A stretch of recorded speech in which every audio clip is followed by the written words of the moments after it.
getting chilly out, man. It's cold. Whew. Anyhow, welcome back. And let's talk sets and reps today. This is a question I got very frequently lately, especially in the last week.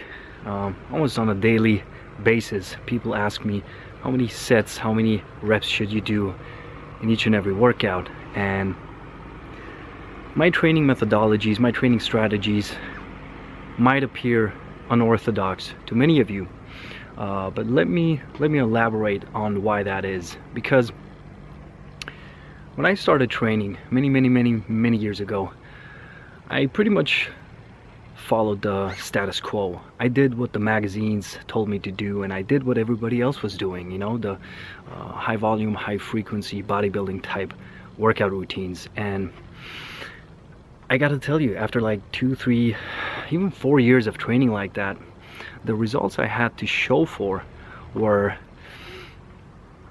underwhelming, you know, not even worth talking about. So yes, I got stronger, I got somewhat bigger, but I definitely did not look like a strong individual. I was nowhere near where I am today.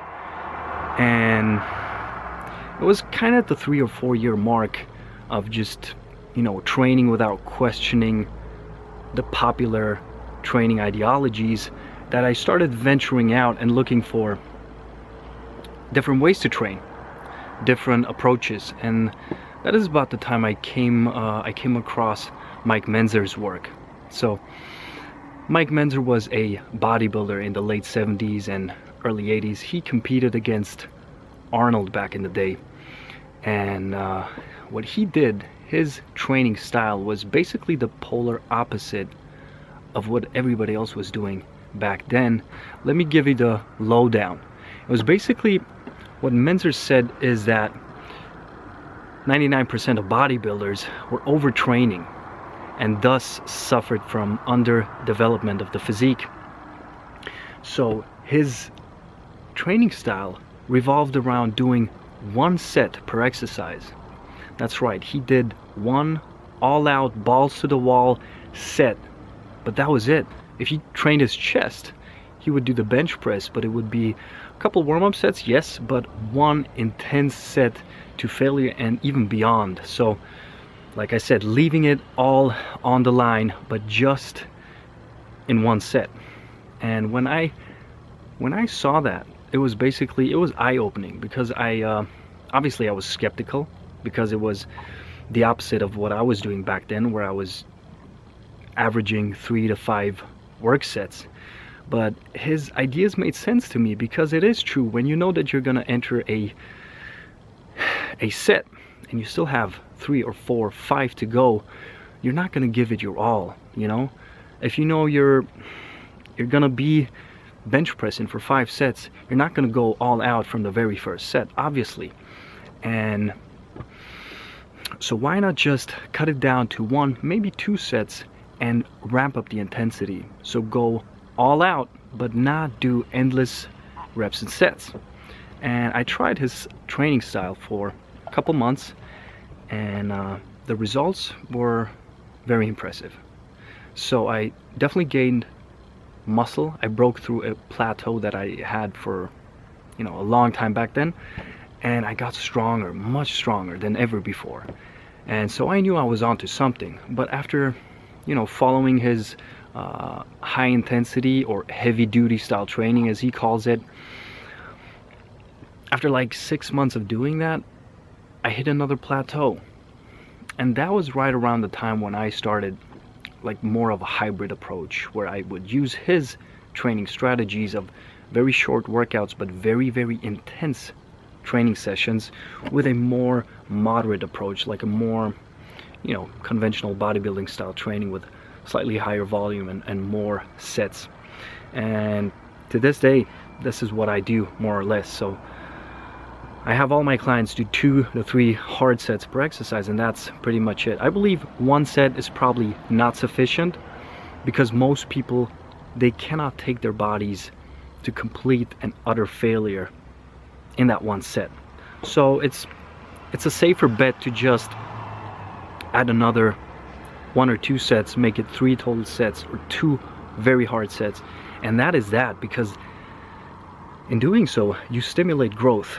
And doing any type of additional sets, additional work, will only compromise recovery. So you're not going to stimulate more growth by doing 5 sets as opposed to 3 sets if those 3 sets are good quality work. So instead of focusing on the number of sets and reps that you do, focus on the quality. Go in there, pick 5 exercises and aim for 2 sets but hard sets. Do 1 or 2 warm-up sets, yes, but then go hard, balls to the wall. So yeah, that's my take on it. As far as rest between sets, take as much rest as you need. Do not focus on, you know, the seconds or the minutes or whatnot. Focus on the quality of your sets. Focus on the quality of the work done in the gym. So I do not advise people run from one exercise to the next or from one set to the next, just rushing through their workouts.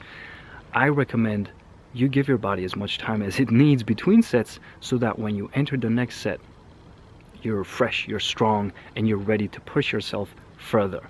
Now, obviously going fast has some benefits in terms of cardiovascular conditioning, but as far as strength and performance, not at all. You're basically sacrificing strength and performance by going fast. So I don't recommend you go fast.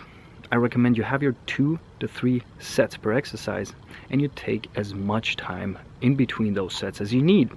Now, for some exercises that, you know, are less taxing on your body, like curls or lateral raises or anything like that, you can go as low as 30 seconds between sets. But if you're doing something like squats, one-arm push-ups, muscle-ups, take as much as 3, 4, even 5 minutes between those sets. Yes, that sounds like a lot, but what really matters is that you can take yourself to the limit in the set, not between sets, not during your break, you know.